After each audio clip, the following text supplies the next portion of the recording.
Every family has a secret. Every heart carries a scar.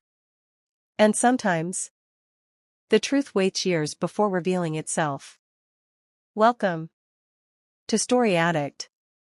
The woman standing before the judge had already accepted her fate. She had been found guilty of murdering one of the most powerful men in the city. But there was one problem. The judge couldn't stop staring at the woman she was about to sentence. Because she looked exactly like her. Same face. Same eyes. Same birthmark. Pause. Neither woman had ever met before. What no one in that courtroom knew was that the judge was about to sentence her own twin sister. Before we continue, if you're enjoying this story, please take a second to like this video and subscribe to Story Addict for more emotional stories like this. And while you're watching, let us know in the comments where you're watching from. We'd love to see where our Story Addict family is tuning in from. Now, let's get back to the story. The courtroom was unusually crowded that Monday morning. Every seat was occupied. Journalists sat quietly with their notebooks ready.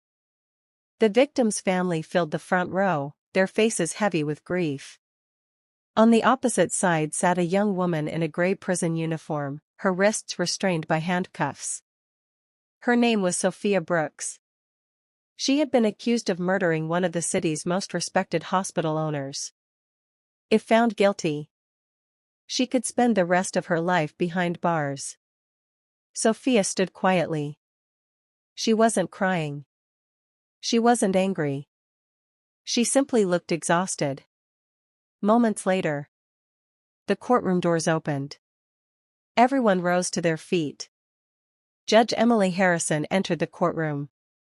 At 36 years old, Emily had earned a reputation as one of the fairest judges in the state. She believed one thing above everything else: justice. Without fear. Without favor. She took her seat, adjusted the case file before her, and looked toward the defendant. For a brief second, she stopped. There was something strangely familiar about the woman standing before her. She couldn't explain it. Maybe it was the eyes. Maybe it was the shape of her face. She quickly dismissed the thought. Thousands of people shared similar features. It meant nothing. She cleared her throat. Court is now in session. The prosecutor stood and presented the state's evidence. Security footage. A murder weapon. Witness statements. Everything pointed toward Sophia Brooks. Sophia listened quietly. When it was finally her lawyer's turn, he stood. Your Honor, my client maintains her innocence. She did not kill Mr. Andrew Sullivan. We ask this court to allow the investigation to continue before reaching any conclusion. Emily listened carefully. She took notes. Asked a few questions. Then looked toward Sophia. Ms. Brooks, do you wish to say anything before this hearing is adjourned? Sophia slowly stood. Yes, Your Honor. I didn't kill anyone. I know the evidence looks bad. But I didn't do it. Emily studied her face. There was no hatred. No panic. Only sadness. Then, Sophia raised her hand to wipe away a tear. Emily's eyes immediately fell on Sophia's wrist. A butterfly-shaped birthmark. Emily instinctively looked down at her own wrist. The same birthmark. Same shape. Same place. Her heartbeat quickened. For the first time in years, Judge Emily Harrison lost her train of thought. She forced herself to remain calm. No one in the courtroom noticed. This court will adjourn until next Friday. Sentencing will take place after the final review of all evidence. The wooden gavel struck the bench. The hearing was over. Court officers escorted Sophia out of the courtroom. As she walked past the judge's bench, Sophia glanced at Emily one last time. She frowned slightly. She couldn't explain it either.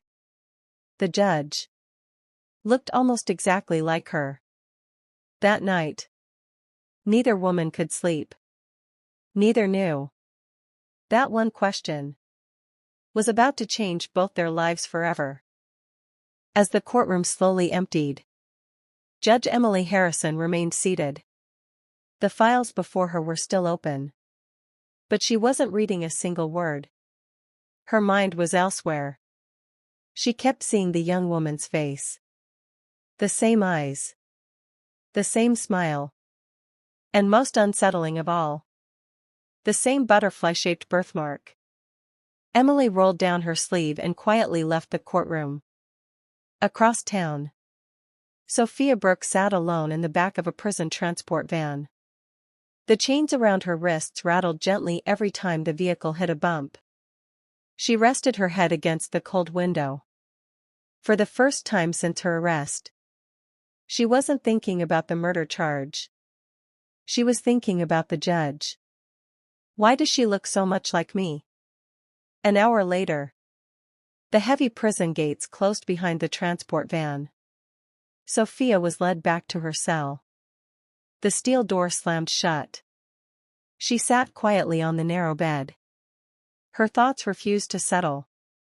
That evening, Judge Emily arrived at her parents' home for dinner. It was something she did almost every Friday. Normally, the house filled her with peace. Tonight, it only filled her with questions. Emily, I wasn't expecting you this early. I finished at court sooner than usual. Good. You look tired. Long day? Emily forced a smile. She wasn't ready to explain. Not yet. The three of them sat down for dinner. The conversation drifted from work to the weather, to Richard's retirement plans. Emily barely heard any of it. She kept seeing Sophia's face. Finally, she placed her fork on the table. Mom. Dad. Can I ask you something? The room became quiet. Margaret. Of course. Today, I met someone in court. A difficult defendant? It wasn't the case. It was her. Emily slowly rolled up her sleeve. She looked at the butterfly-shaped birthmark on her wrist. She has this exact same birthmark. The same eyes. The same face. The same age as me. She looked from her mother to her father. Did you ever have twins? The question hung in the air. Margaret froze. Richard slowly lowered his glass of water. Neither of them answered. Emily frowned. Why aren't you saying anything? Margaret's eyes began to fill with tears. Richard reached across the table and gently held her hand. Emily had never seen her parents react this way before. A knot formed in her stomach. Mom. What's wrong? Voice trembling. Emily. She couldn't continue. Richard took a slow breath. No. We never had twins. Emily let out a small sigh of relief. Then Richard continued. Because we never gave birth to you. Emily stared at him. She blinked once. Then twice. Certain she had misunderstood. What did you just say? We adopted you. You were 3 days old. Emily felt the room spinning around her. 36 years. She had believed these two people were her biological parents. Not once. Not even for a second. Had she imagined otherwise? Why didn't you ever tell me? We wanted to. So many times. But every birthday, we told ourselves. Maybe next year. And then another year passed. A tear rolled down Emily's cheek. Not because they had adopted her, but because everything she believed about her beginning had suddenly changed. At that exact moment, across the city, visiting hours had begun at the county jail. Sophia sat across from her mother, Grace Brooks. A thick glass window separated them.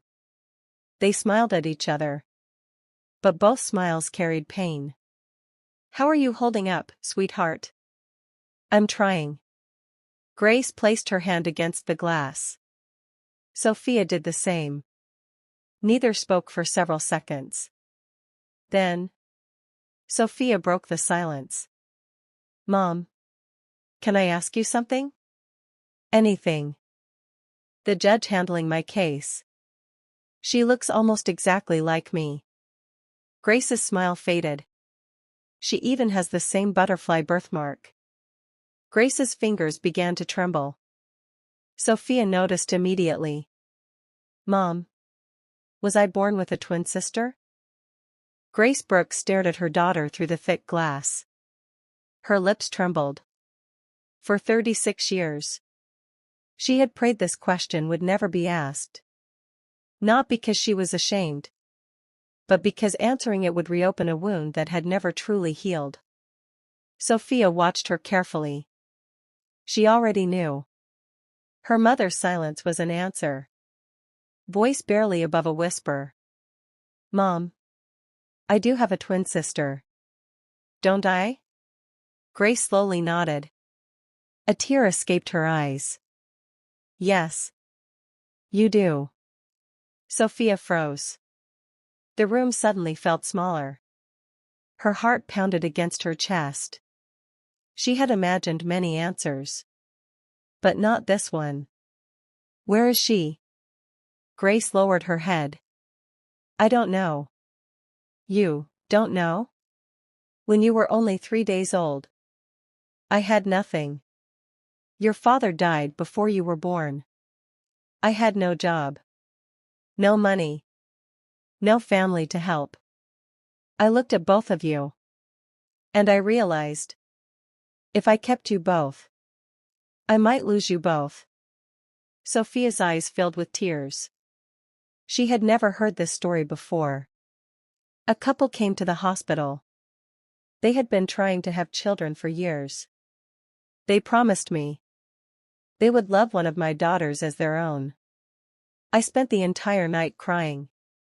When morning came, I signed the adoption papers. You gave her away. Crying. I didn't give her away because I didn't love her. I let her go because I loved both of you too much. Sophia covered her mouth. For the first time, she understood the burden her mother had carried for decades. "Did you ever try to find her?" "Every birthday. I wondered where she was. I prayed she was healthy. I prayed she was happy. I prayed. She never hated me." Neither woman spoke. The silence between them carried 36 years of unanswered prayers. "When you told me about the judge and the birthmark, I knew. I knew before you finished your sentence." "You think she's my sister?" Grace nodded slowly. "I've never seen her, but a mother's heart knows." Sophia leaned back in her chair. She wasn't thinking about prison anymore. She wasn't thinking about the murder charge. She was thinking about a woman who might be living the life she had often dreamed about. Across town, Emily sat alone in her apartment. The adoption papers her parents had given her lay on the coffee table. She had read them 3 times already. Every word felt unreal. One sentence caught her attention. Female infant, born with a twin sibling. Emily's breathing stopped. She read it again. Then again. There was no mistake. She had a twin sister. Whispering, "Oh my God." She picked up her phone. Her fingers hovered over the screen. Then she dialed the number of the court clerk. "Hello, Sandra. I'm reviewing tomorrow's case files. I need a complete copy of Sophia Brooks' medical records submitted into evidence." Of course, Your Honor. I'll have them delivered first thing in the morning. Emily ended the call. She wasn't looking for evidence about the murder anymore. She was searching for answers about herself. The next morning, stacks of files arrived at Emily's chambers. She carefully opened Sophia's medical file. Blood type, age, date of birth. Everything matched. Then, she found a copy of Sophia's emergency medical examination completed after her arrest. Emily stared at the report. There it was again. Distinct butterfly-shaped birthmark on the left wrist. Emily slowly looked down at her own wrist. The same mark. The same place. The same shape. She closed the file. This was no longer a coincidence. But she knew. A birthmark wasn't proof. She needed certainty. She needed science. Quietly to herself. If she's really my sister, I have to know. That afternoon, Emily met privately with a licensed forensic DNA specialist. She explained the situation carefully. Without discussing the criminal case. Without asking for any special treatment. Only one question mattered. Could a DNA comparison be conducted legally using existing reference samples that had already been collected through proper legal procedures? The specialist nodded. It can. But the results may take several days. Emily agreed. As she walked out of the laboratory, she looked up at the sky. For the first time in 36 years, she wasn't just searching for justice. She was searching for family. The days that followed felt longer than Emily had ever experienced. By day, she remained a judge. Calm. Professional. Unshaken. But every night, she became a woman searching for answers she never knew she needed. She checked her phone constantly. Waiting for one call. One message. One result. Meanwhile, Sophia counted the days inside her prison cell. The sentencing hearing was only 3 days away. She barely slept. Not because she feared prison anymore, but because she couldn't stop thinking about the woman who might be her sister. Every evening, Grace visited the small church across from the county jail. She knelt quietly in the last pew. Her prayers were no longer just for Sophia's freedom. They were for both of her daughters. Whispering through tears, Lord, if they're truly sisters, please don't let them find each other through pain. Let them find each other through truth. 2 days before sentencing, Detective Daniel Ross knocked on Emily's office door. Come in. The detective entered carrying a thick brown file. Your Honor, I know the hearing is almost over. But something about this case has been bothering me. Emily looked up. Emily. What is it? I've investigated homicide cases for 20 years. And this one? It doesn't feel right. Emily remained silent. Go on. The evidence says Sophia Brooks killed Andrew Sullivan. But I can't find a motive. What do you mean? Everyone who knew her described her the same way. Kind. Patient. Honest. She worked double shifts. She volunteered. She even paid for medication for patients who couldn't afford it. He paused. People like that don't suddenly become murderers. Emily leaned back in her chair. Those were the exact thoughts she had been trying to ignore. Do you have new evidence? Not yet. But I'd like permission to keep investigating. I think we missed something. Emily thought carefully. As a judge, she couldn't investigate the case herself. But she could ensure justice wasn't rushed. If there's credible reason to believe important evidence has been overlooked, you have my full support to continue your investigation. Thank you, Your Honor. Later that afternoon, Emily's phone rang. Her heart skipped a beat. The screen displayed an unknown number. She answered immediately. This is Judge Harrison. Good afternoon, Your Honor. This is Dr. Michael Evans. I'm calling regarding the DNA comparison. Emily stood up so quickly that her chair rolled backward. You have the results? Yes. They're ready. I'd rather discuss them in person. Emily's hands began to shake.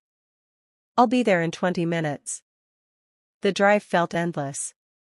Every red light, every traffic stop, felt like hours.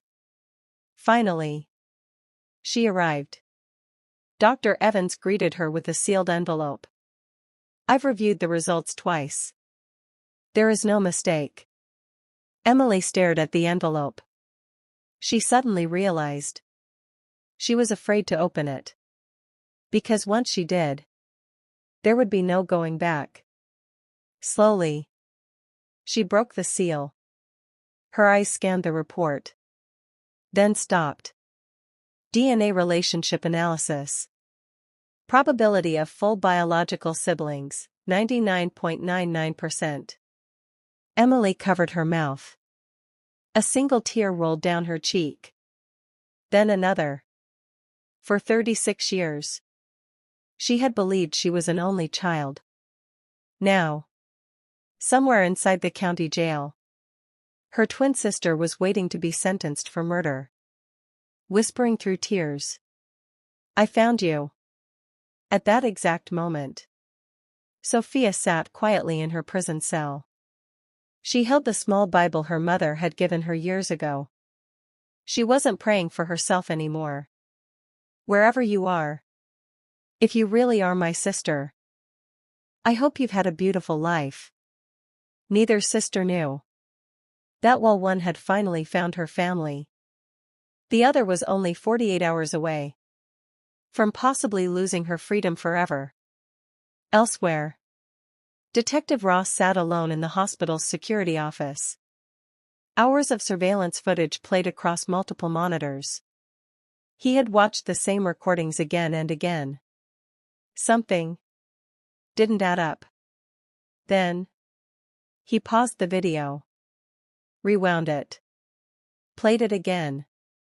A man in a dark suit entered Andrew Sullivan's office. 20 minutes after Sophia had already left the building. Detective Ross leaned closer. Who are you? He zoomed in. The man's face slowly became clear. Detective Ross's eyes widened. No. This can't be. Immediately, he reached for his phone. The truth was finally beginning to surface. Detective Daniel Ross stared at the frozen surveillance footage. The man on the screen wasn't supposed to be there. According to every witness statement, Andrew Sullivan had died shortly after Sophia Brooks left his office. But the timestamp on the security camera told a different story. Sophia had left the building at exactly 7:18 p.m. The unknown man entered Andrew Sullivan's private office at 7:41 p.m. 23 minutes later, Ross replayed the footage. Again. And again. The timestamp never changed. Who are you? He immediately called the hospital's security manager. Detective Ross. I wasn't expecting your call. I need the original surveillance files. Not the copies submitted as evidence. A brief silence followed. The originals? Immediately. Less than an hour later, Ross was sitting in the hospital's security control room. The original recordings played across 6 large monitors. Frame by frame. Second by second. He watched every movement inside the hospital that night. Then, something caught his attention. The unknown man wasn't a stranger. He worked there. Ross zoomed in. The employee ID badge became visible. Michael Grant. Michael Grant, the hospital's chief financial officer. A man everyone described as quiet, professional, and loyal to Andrew Sullivan. Ross frowned. Something didn't fit. Why had the CFO entered Andrew's office after everyone claimed the victim was already dead? Meanwhile, Judge Emily Harrison sat alone in her office. The DNA report lay inside her desk drawer. She had read it so many times. She no longer needed the paper. She knew every word by heart. Sophia Brooks. Her sister.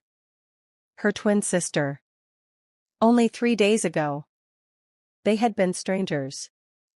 Now, Emily couldn't stop thinking about her. She opened Sophia's case file again.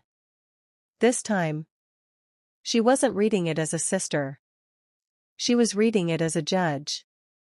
Every statement, every witness, every photograph, every timeline. Suddenly, she noticed something. Wait. She looked back at the witness statement. Then at the surveillance timeline. Then back again. The times didn't match. Not by much. But enough to raise questions. Questions that should have been answered before anyone's freedom was taken away. Emily closed the file. Quietly. I almost missed this. Across town, Grace Brooks returned home after visiting Sophia.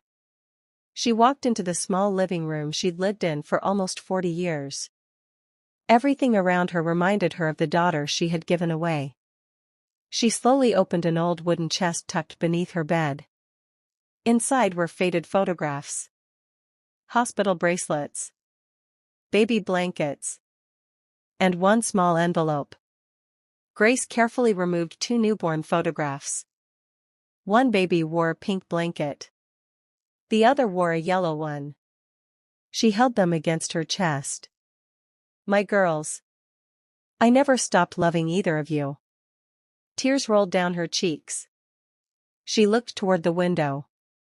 I hope one day you'll forgive me. The following morning, Detective Ross received another call. This one came from the hospital's accounting department. Detective. I think I found something. What is it? Mr. Sullivan requested a financial audit 3 days before he died. Ross sat upright. An audit? Yes. He believed someone had stolen millions of dollars from the hospital. Ross's heart began to race. Who had access to those accounts? The accountant hesitated. Only one person. Who? Michael Grant. Ross slowly stood. Everything was beginning to make sense. Andrew Sullivan had discovered the missing money. Michael Grant knew his secret was about to be exposed. Andrew Sullivan was murdered before the audit could begin. And Sophia, the last employee seen entering his office, had become the perfect person to blame. Firmly, Sophia Brooks didn't kill Andrew Sullivan. Ross grabbed his jacket. He wasn't going home. He was going to find Michael Grant. Because if his theory was right, the real killer was still free. And the sentencing hearing was only 1 day away. Friday morning arrived. The courthouse was more crowded than it had been during the first hearing.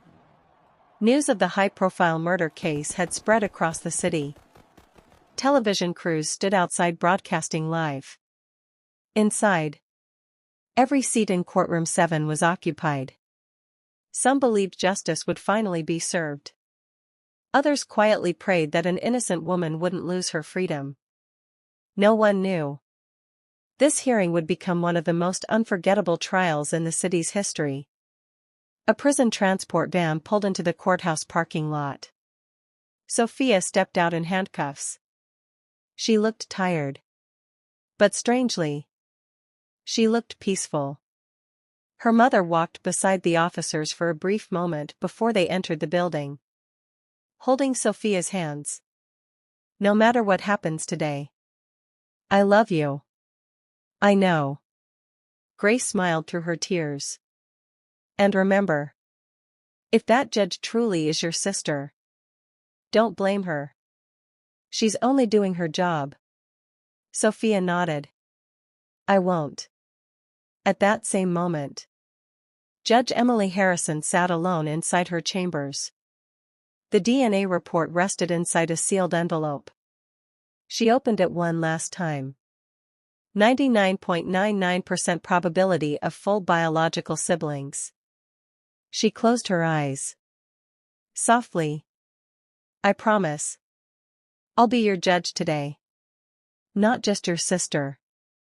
She carefully locked the DNA report inside her desk drawer. No one in that courtroom would ever know about it. Not yet. Justice had to come first. At exactly 9 o'clock. The courtroom doors opened. All rise. Everyone stood. Emily entered. Her expression revealed nothing. Only she knew. The woman seated in the defendant's chair was her twin sister. Emily looked briefly toward Sophia. Sophia looked back. For a split second, neither woman spoke. Then the hearing began. This court is now in session.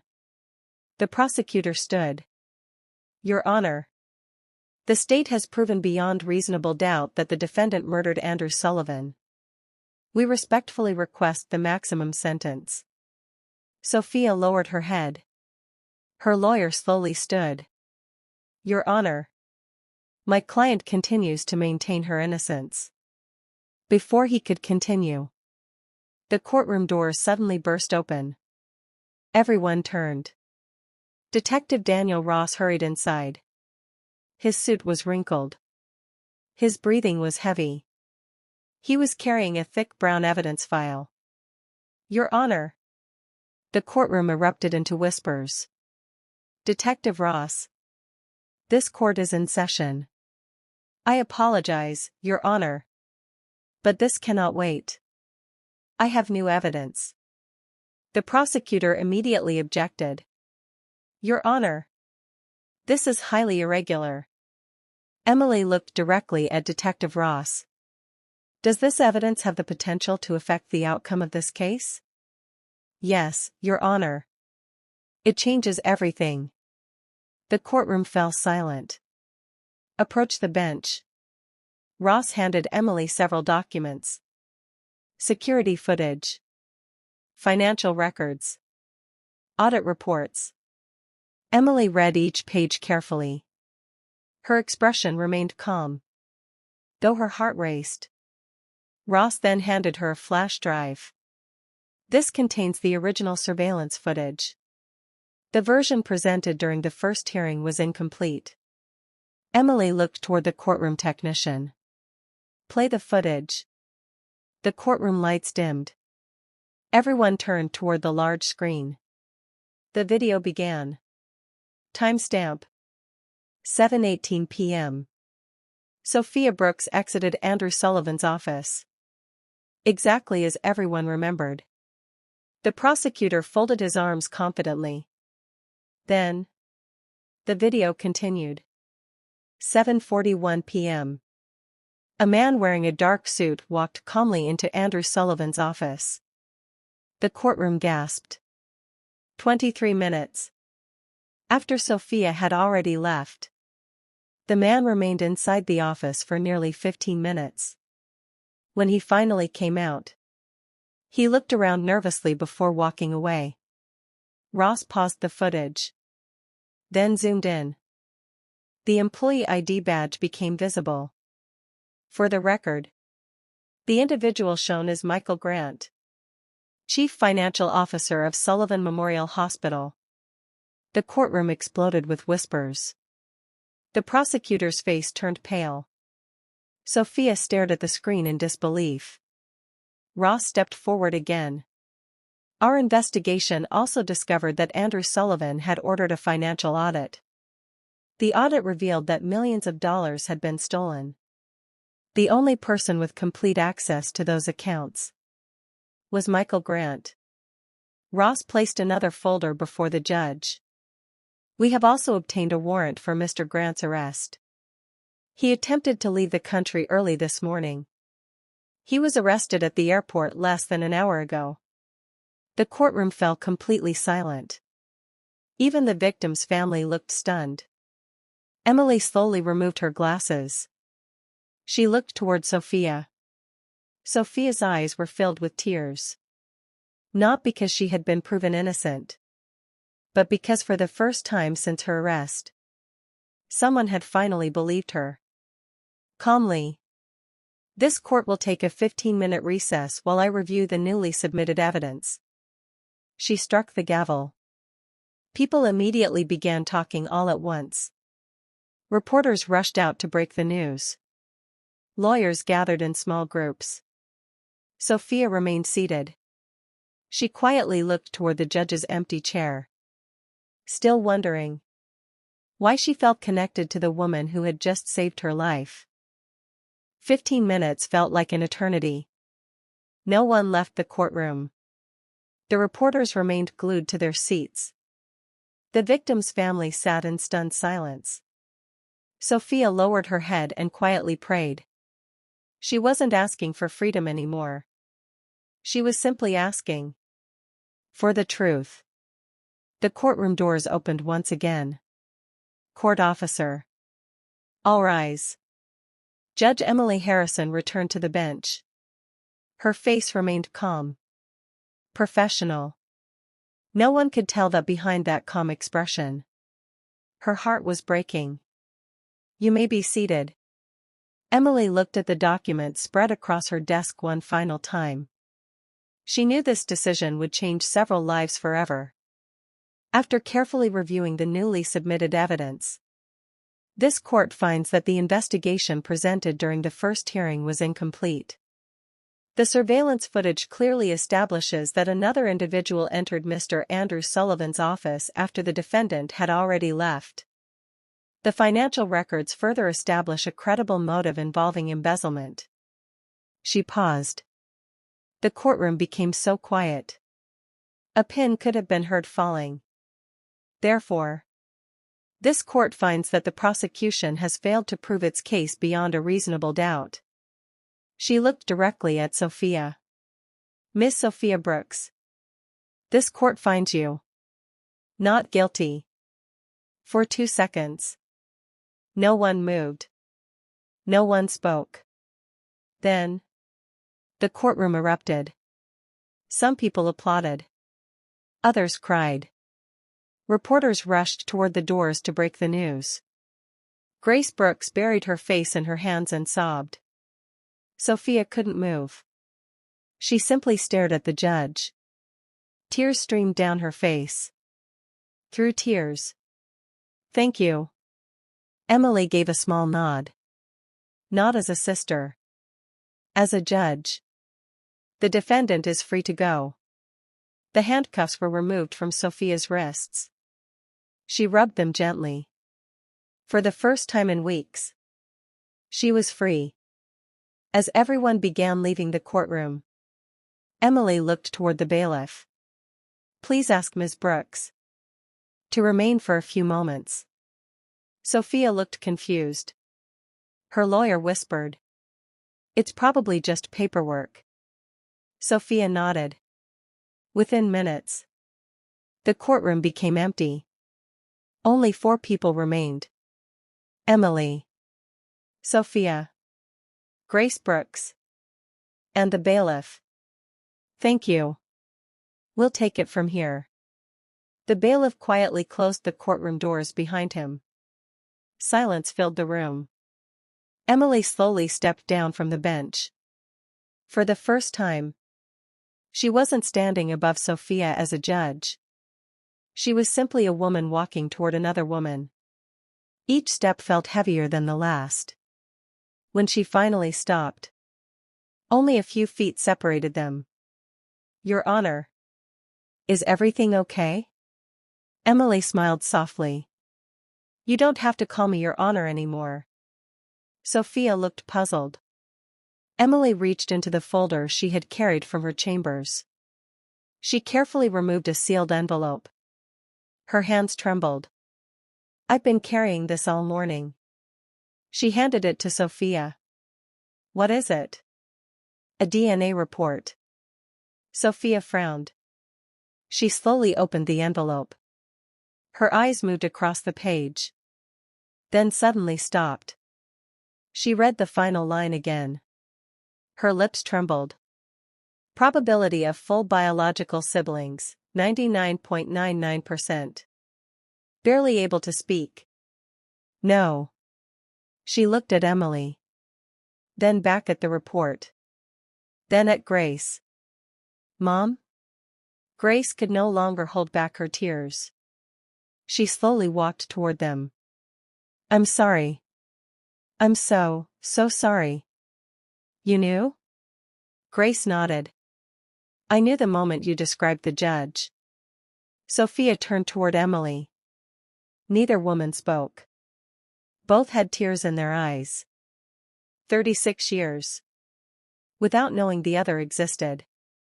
36 birthdays spent apart. 36 Christmases. 36 years of wondering about a missing piece they never knew they had. Emily slowly rolled up her sleeve. The butterfly-shaped birthmark became visible. Sophia did the same.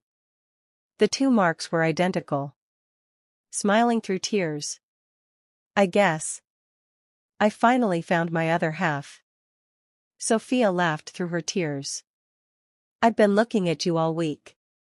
Thinking, why does she look so much like me?"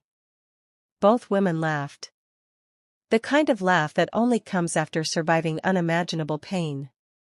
Then, without saying another word, Emily opened her arms. Sophia stepped forward. The sisters embraced for the very first time. Grace wrapped her arms around both of them. The three women stood together. Crying. Laughing. Healing. No courtroom. No prison. No DNA report could ever return the 36 years they had lost. But it had given them something just as precious. A chance to begin again. Looking at Grace. "I don't blame you." Grace broke down. "I thought you'd hate me. You made the hardest decision a mother could ever make.